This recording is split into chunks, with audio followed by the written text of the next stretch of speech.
स्वामी की और तत्वसूत्र के माध्यम से चर्चा को आगे बढ़ाऊं।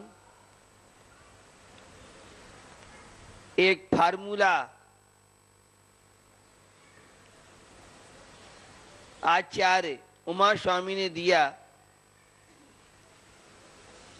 और वह फार्मूला है स आश्रव।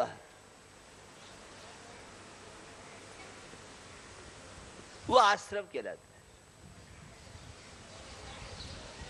तत्वसूत्र जिन्होंने पढ़ा उन्हें मालूम है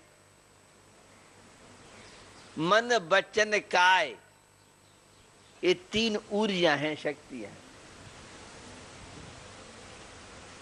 और इन शक्तियों के द्वारा जीवन का विकास कर सकती हैं, जीवन की अवनति।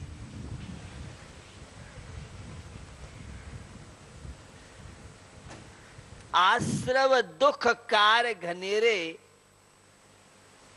इन पंक्तियों का बड़ा मिसयूज हुआ और लोग भ्रमित हो गए। पंडित दौलत राम जी की विवक्षा नहीं समझी और आचार्य उमा स्वामी ने आश्रव की चर्चा की, उसके भेद प्रभेद बताए और लोगों ने एकांत वाद के चक्कर में आश्रव तो दुख देने वाले होते, लेकिन आश्रव सुख देने वाले भी होते हैं।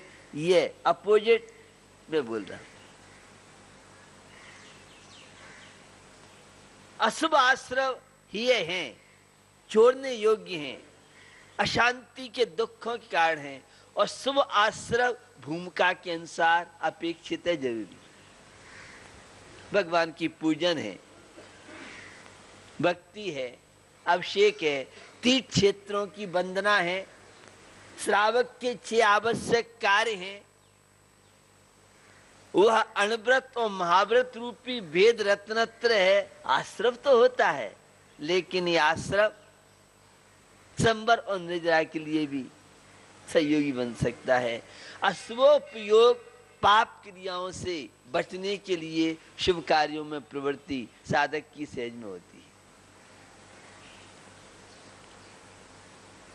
तो पाप क्रियाओं से हम बच जाए, यह जीवन में बहुत बड़ी उपलब्धि है, और उसके लिए ध्यान जरूरी है। जीवन ध्यान को लेके बहुत तरह के प्रसंगों की चर्चा तो मैं नहीं करूंगा।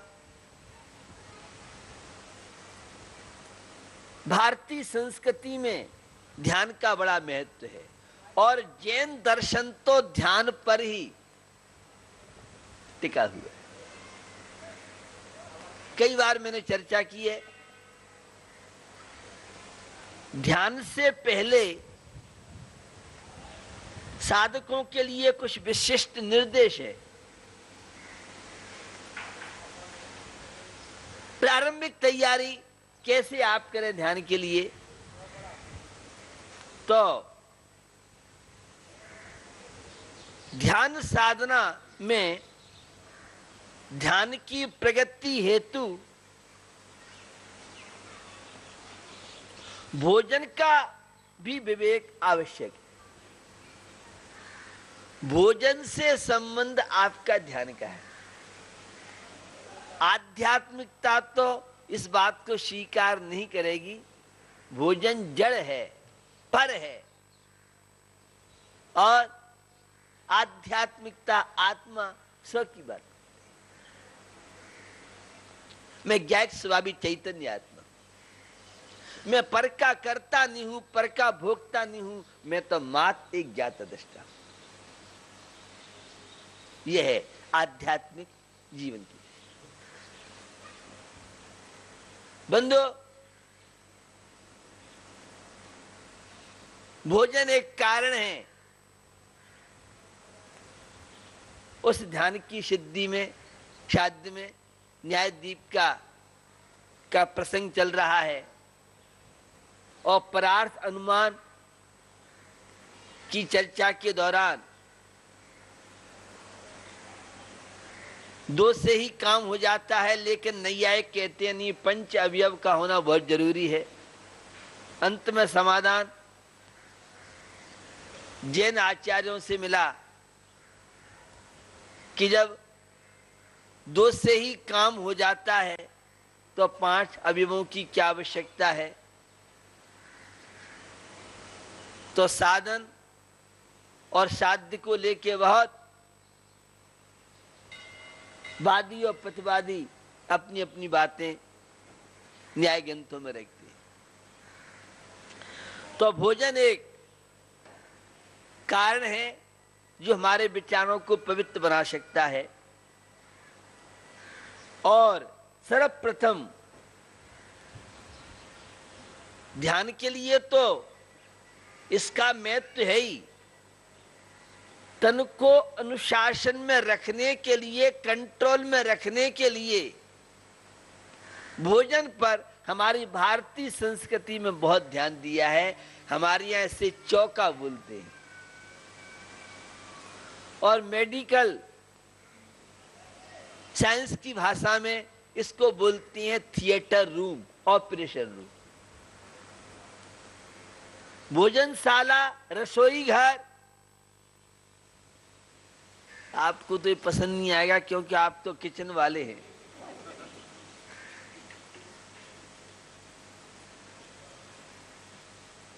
भोजनशाला शब्द भी अपना एक महत्व रखता है।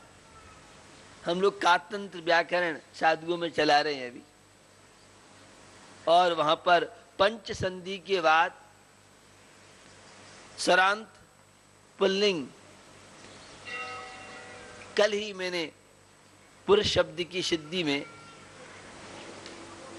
पुरुषस्य कैसे बनता है उसे व्याकरण से बताया था।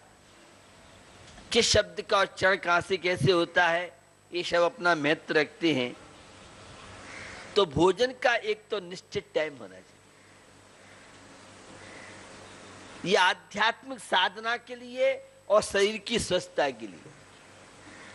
जिनका कोई टाइम खाने पीने सोने उठने का नहीं है, वे जीवन में कभी ध्यान नहीं कर सकते। आप कहेंगे इससे क्या मतलब है ध्यान का? क्लाइमेट तो चाहिए, स्टडी रूम विद्यार्थी को चाहिए, इंजीनियर कॉलेज, मेडिकल कॉलेज, अन्य कोई भी कॉलेज तो चाहिए, पुस्तकें भी चाहिए, प्रोफेसर का लेक्चर भी चाहिए, ये सब चीज चाहिए। इसके साथ ये तो बाह्य निमित्त हो गए। अंतरंग निमित्त मेमोरी, स्मरण शक्ति, शास्त्रीय भाषा में चेपसम बोलते हैं, ये अंतरंग निमित्त हो गया। और आत्मा हमारा उपादान है। अगर चैतन्य नहीं होगा तो पढ़ाई कौन करेगा, कहाँ ये सब चीजें रहेगी। हर चीज का टाइम होना चाहिए। ये ध्यान की भूमिका की बात कर रहा हूं, ये तनाव मुक्त जीवन की बात कर रहा हूं। आपको कोई टाइम नहीं खाने का, जब जो समय मिल गया, जो मिल गया, टाइम नहीं। हर चीज का समय होना चाहिए और निश्चित समय पे आप काम करेंगे तो आपकी बॉडी काम करेगी और चित्त की चंचलता कम होगी। अनियत जिसका समय है, कोई टाइम जिसका नहीं है, ऐसे लोगों का मन चंचल होता है और तनावों के शिकार होने से वे चित्त की एकाग्रता से वंचित रहते हैं। तो निश्चित समय हो और उचित समय होना चाहिए।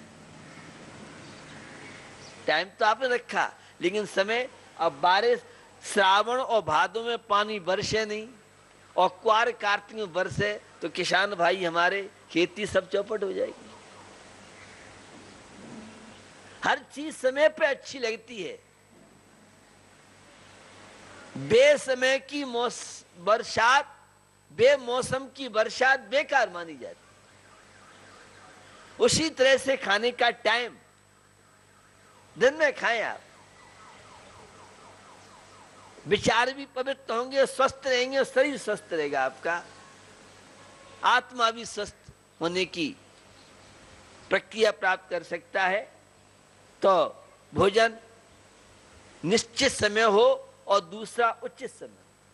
छोटी छोटी बातें, लेकिन ध्यान रखना, छोटी छोटी बातों से ही शांति का कैरियर, अध्यात्म का कैरियर।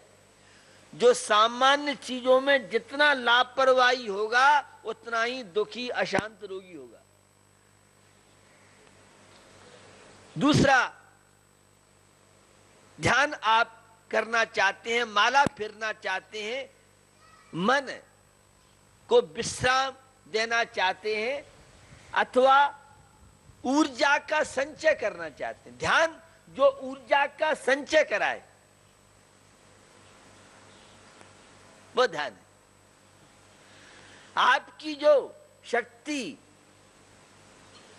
बिखर रही थी उस सारी शक्ति को संकृत करके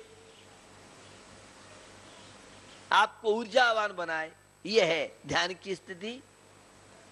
तो भोजन करने से पहले मन को शांत कर ले। मुनि महाराज आर्य का भोजन के समय बने। ये आप क्या बोलिए, समझ में नहीं आया? संत बन जाए ये तो समझ में आ जाएगा। आप जब भी क्रोध में हो तो कभी भी भोजन नहीं करना चाहिए। आवेश में आए, भोजनशाला में किसी को गुस्सा आ जाए, तत्काल बाहर आ जाना चाहिए, क्योंकि पूरा वातावरण गंदा हो जाएगा। जो महिला क्रोध के साथ भोजन बनाएगी तो भोजन करने वाले के तामसिक विचार बनेंगे, माने वह भी क्रोधी बनेगा। हमारे यहां चौका में बहुत सावधानी की आवश्यकता, बहुत शुद्धि की आवश्यकता। केवल बाह्य क्रियाओं की शुद्धि नहीं, भावों की भी शुद्धि हो। बाह्य क्रियाओं के साथ अगर भाव आपके शुद्ध हैं तो रूखी दाल रोटी भी आपकी हेल्थ बना सकती है, आपको पर्याप्त मात्रा में कैलोरी विटामिन दिला सकती है। किंतु आप तो आलसी हो, आपको तो सब रेडीमेड चाहिए। तो शास्त्र भी कहता है हम भी रेडीमेड से बात करते हैं, हम तुमसे बात नहीं करते। जीवन रेडीमेड, सारी चीजें रेडीमेड, परिणाम देख रहे हैं आप। तो जब भी मन संकल्प विकल्पों में हो तो भोजन न करें। भोजन के समय एकदम शांत, मोबाइल से परहेज करें। उस समय 10 मिनट के लिए बंद कर दें कि भाई बिल्कुल कोई बात नहीं होनी चाहिए, कोई मैसेज, कुछ नहीं, टीवी वगैरह सबसे दूर, शांत। टीवी देखोगे संकल्प विकल्पों में, मन आपका चंचल होगा, और मन चंचल होगा तो ध्यान करने बैठोगे तो चंचलता आएगी। ध्यान के जितने केंद्र हैं और जो शिविर अटेंड करते हैं मुझे बताते हैं कि महाराज वहां सबसे ज्यादा तो भोजन पर बिल्कुल सात्विक भोजन होना चाहिए। नमक और मिर्ची भी बहुत कम मिलती है, उबला हुआ। आपकी भाषा में उबला हुआ माने घास फूस की तरह भोजन करना, ये आप मानते हैं। ये नमक और मीठा सीमा के अंदर तो ठीक है, ज्यादा उपयोग करना स्लो पॉइजन, जहर से इतना खतरा नहीं है जितना खतरा। और आप तो ऊपर से नमक डाल के और खूब चटापट और बहुत ज्यादा मिर्च मसाले वाला पसंद करती है हमारी युवा पीढ़ी, तो उनकी ये किडनी भी मिर्च मसाले की तरह बहुत जल्दी जवाब देगी, उनका पाचन तंत्र बहुत जल्दी जवाब देगा। ये छोटी छोटी बातें हैं, लेकिन इन चीजों में आप बहुत लापरवाही बरतें। भोजन जब भी करें बहुत प्रसन्नता के साथ, टेंशन नहीं, जो है जैसा है मौन से करें, सबसे अच्छा है। क्योंकि बोलोगे तो फंदा लग सकता है मेडिकल साइंस की दृष्टि से। दूसरी दृष्टि से आप देखें, आप बोल रहे हैं, उपयोग आपका कहीं है। भोजन के समय बहुत अलर्ट, पूरा उपयोग आपका भोजन पर होना चाहिए। आप क्या खा रहे हैं, क्या नहीं खा रहे हैं, कितना खा रहे हैं, ये सब चीजें भोजन करने वाले को नॉलेज होना चाहिए। कौन सा पदार्थ किसकी क्या प्रकृति है, हमें कितनी कौन सी चीज लेनी है, कोई चीज ज्यादा हो गई है तो दूसरे चीज में हमें अटैक करना चाहिए। ये नहीं टेस्ट आ रहा है, मजा आ रहा है, खा लो और पनवाड़ी के यहां से एक टेबलेट खा लेंगे। ये हमारे युवाओं की विशेषता है। भोजन तो पचता नहीं आजकल, तो पाचन के लिए कोई न कोई मेडिसिन लेना पड़ता है, और पचाने के लिए मेडिसिन या ज्यादा प्रेशर आप डालेंगे तो उससे बवासीर जैसी बीमारियों की संभावना हो सकती है। प्राकृतिक जीवन जिए, जो जितना प्रसन्नता के साथ भोजन करेगा शरीर उसका उतना स्वस्थ रहेगा। आप अपने डॉक्टर बनिए, आप अपने वैद्य बनिए। मैंने बहुत पहले एक क्षुल्लक अवस्था में पुस्तक पढ़ी थी, भोजन द्वारा स्वास्थ्य चिकित्सा, और मैं उसका बहुत यूज करता हूं। जब भी शरीर में कोई विकृति आती है तो हम डॉक्टर कैसे बुलाएं, हम मेडिसिन ले नहीं सकते हैं, तो हम तो अपना डॉक्टर अपनी दवाई अपने साथ 24 आवर्स रखती है, क्योंकि आप भी अपने सूटकेस में टेबलेट वह रखते हो, वो टेबलेट ही रखती है। कार्यक्रम के प्रायोजक हैं गुलशन राय, अनिल कुमार जैन, राजेश कुमार, प्रदीप कुमार जैन, अनिल हौजरी, गांधीनगर, दिल्ली।